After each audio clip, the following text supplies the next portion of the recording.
Bienvenidos a su programa Respuestas Apologéticas, un espacio en donde, desde la razón, daremos respuesta a sus dudas sobre la fe. Mi nombre es Dante Urbina, apologista católico, y bueno, voy a acompañarlos en este viaje. Vamos a las preguntas.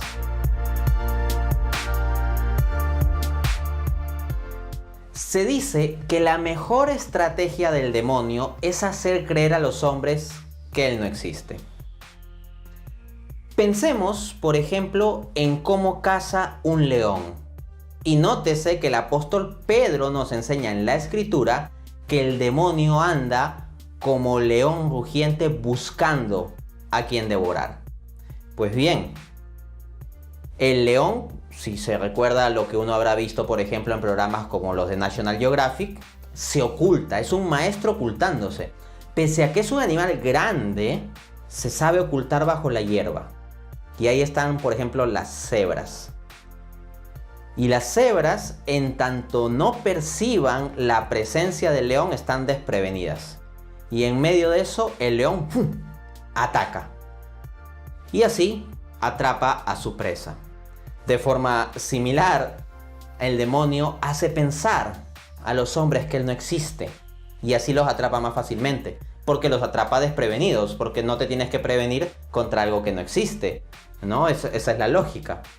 De forma similar, la cebra no se previene de ningún león que esté alrededor porque piensa que no hay ningún león alrededor. Y esa es parte fundamental de la estrategia del león.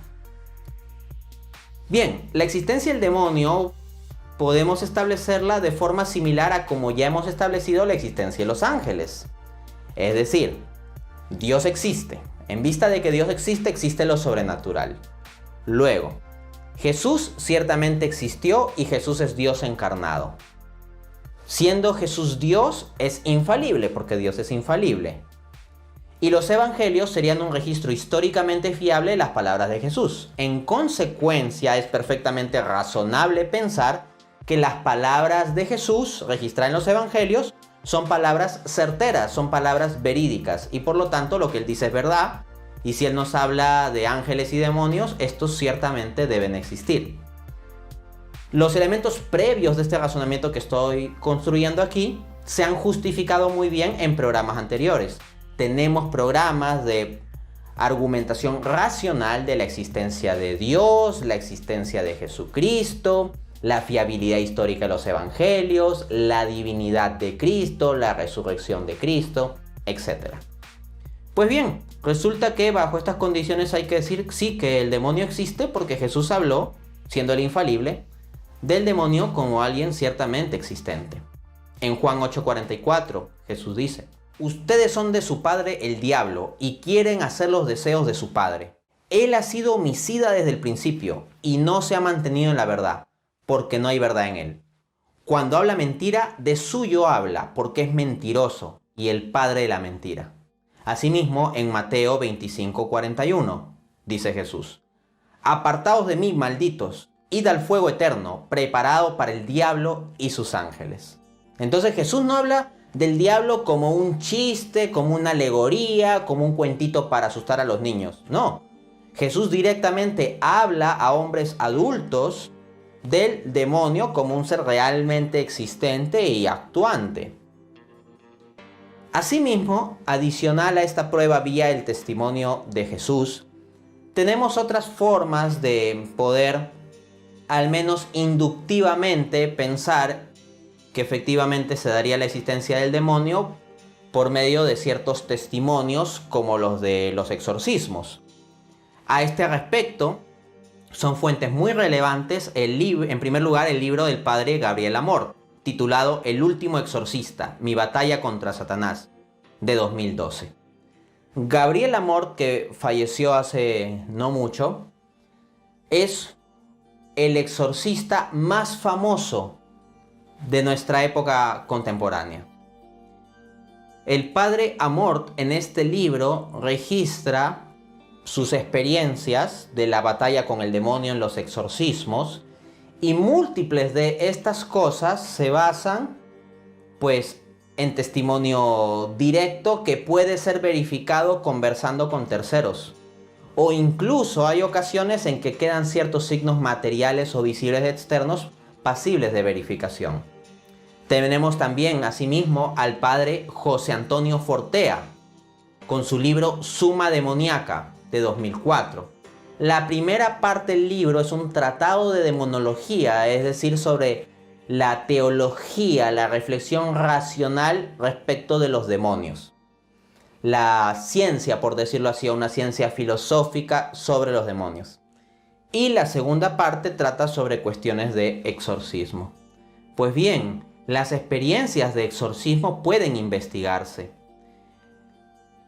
Dentro del siglo XX, en que ya tenemos bastante avanzada la ciencia moderna, existen casos reportados de exorcismo donde han habido análisis psicológicos y pruebas científicas, y a la mera luz de la ciencia natural no se llega a dar una explicación coherente de determinados fenómenos. Inductivamente eso puede llevarnos a pensar en la acción del demonio.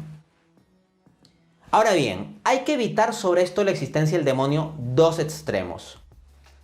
El primer extremo es ver al demonio en todas partes. O sea, hay personas que cada vez que experimentan una tentación lo atribuyen al diablo, como si ya el mundo y la carne nuestra no fuera base suficiente para generarnos tentación. O sucede algo malo dentro de su familia, su trabajo o lo que sea, o hay un accidente y dicen que es cosa del diablo. O ven un dibujito animado ahí en la televisión y dicen que es cosa del diablo. Y ven un libro y que es cosa del diablo. Entonces a todo le están llamando cosa del diablo. Entonces ver al demonio en todas partes, estar más pendiente del demonio que de Dios, es un extremo malsano. Pero el otro extremo también está muy mal, el extremo de negar su existencia. El de la persona materialista que piensa que son simplemente tonterías, ¿no? Que piensa, no existe ningún demonio. Bueno, la cebra también piensa, por aquí no hay ningún león.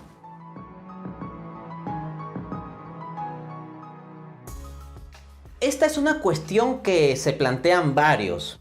¿El demonio puede leer mis pensamientos? Esto, pues claro, genera angustia, porque las personas sienten que si el demonio puede leer sus pensamientos, entonces están absolutamente indefensos ante él. Pero sea lo que sea, en primera instancia tenemos que recordar que la soberanía de todo la tiene Dios. Los demonios actúan en virtud de lo que Dios permite. Si los demonios, con lo malvados que son, con los perversos que son, pudieran actuar como les da la gana, wow, el mundo sería extremadamente peor, extremadamente. O sea, ya con el libre albedrío, los seres humanos podemos construir y hemos construido un mundo terrible. Los demonios actuando a rienda suelta en el mundo, wow, esto sería mucho peor. Pero debemos recordar la verdad bíblica que se nos enseña en el libro de Job, que el demonio mismo tiene que como pedir permiso a Dios para poder actuar respecto a Job, para poder actuar de forma, digamos, más específica o directa en el mundo. Entonces, sea lo que sea, tener en cuenta la soberanía de Dios. El demonio no es un antidios como si fuera una especie de dios del mal. El demonio, por favor, no se olvide esto, es solo una criatura, nada más que una criatura. Una criatura extremadamente inteligente, eso sí, con mucho poder, pero una criatura, al fin y al cabo. Dios es Dios, Dios está en otro plano. Pues bien, hay que apuntar lo siguiente, como dice Charlie McKinney en su artículo. ¿Puede el demonio leer nuestros pensamientos y usarlos en nuestra contra? Abro cita. Aunque el demonio es una criatura espiritual, él no comprende lo que está en nuestra mente y en nuestro corazón. Él solo puede sacar conjeturas al observar nuestras acciones y comportamiento. No es una operación complicada para él, ya que tiene una inteligencia extremadamente fina. Entonces, como el león rugiente que anda rondando, el demonio, por decirlo así, nos observa. Ve nuestros estados de ánimo externos, nuestras palabras, nuestras actitudes. Así como el demonio va rondando ahí en el pasto y va viendo a las cebras, ¿no? Pero no es que él pueda acceder a lo más profundo de nuestra alma como si le fuese un libro abierto. No.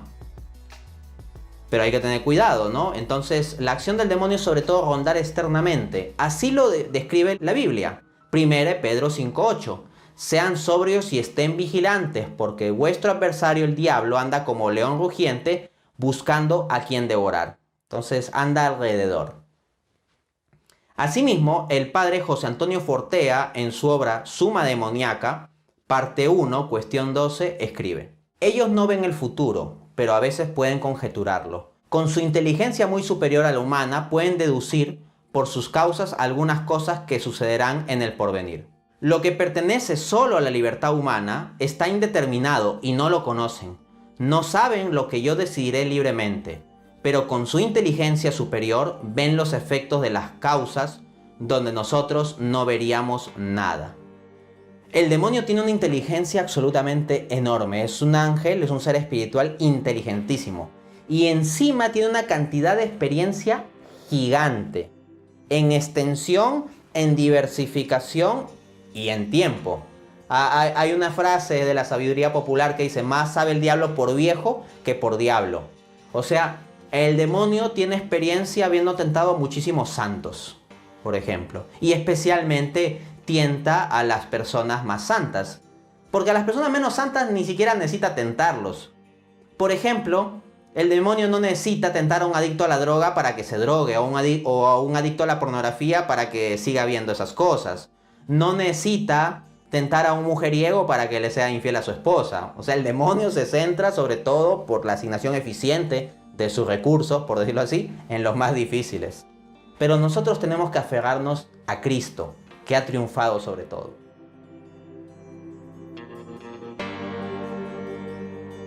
Alguien podría preguntarse esto, ¿no? Podría preguntarse si es necesario amar a los demonios. Por ejemplo, como tenerles lástima y decir: oh, pobrecito, y tenerle una especie de amor de caridad, porque debemos amar a todos. Pero cuando se nos da el mandato de amar a todos, cuando Jesús nos da ese mandato, esto es en el rango humano, nunca se nos pide amar a los demonios. Sobre la cuestión de si se debe o no amar a los demonios, Santo Tomás lo ha respondido muy directamente en la Suma Teológica, Secunda Secunde, cuestión 25, artículo 11, respuesta. Cito: en los pecadores debemos amar por caridad la naturaleza y odiar el pecado. Y la palabra demonio significa una naturaleza deformada por el pecado. Por eso, los demonios no deben ser amados en caridad. Se puede amar como se ama a aquel con quien se tiene amistad. En este sentido, no se puede entablar amistad de caridad con estos espíritus. Efectivamente, es de esencia de la amistad querer el bien para nuestros amigos.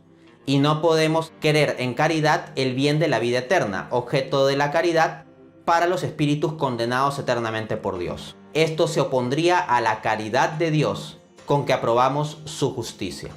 Entonces, el amor tiene que tener un orden. En el amor hay jerarquías. Lo que hay que amar primero y ante todas las cosas es a Dios. Y el amor o la cercanía con los demonios es incompatible. No puede haber comunión entre la luz y las tinieblas, entre el altar de Cristo y el altar de los demonios.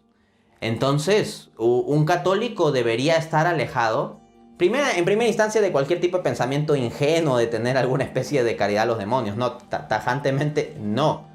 Pero por otra parte, debe estar alejado de todo lo que sean supersticiones, brujerías, lecturas raras y cosas por el estilo.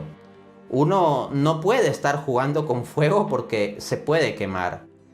La cuestión de tratar con el demonio es un asunto serio, de ahí que los exorcistas tengan que estudiar bastante y pasar por disciplinas y prácticas muy rigurosas. No es una cosa de chiste, para nada. Hay que tomar este asunto en serio, ¿no? Y bueno, eso es lo que hemos visto por hoy. Nos vemos en un siguiente programa.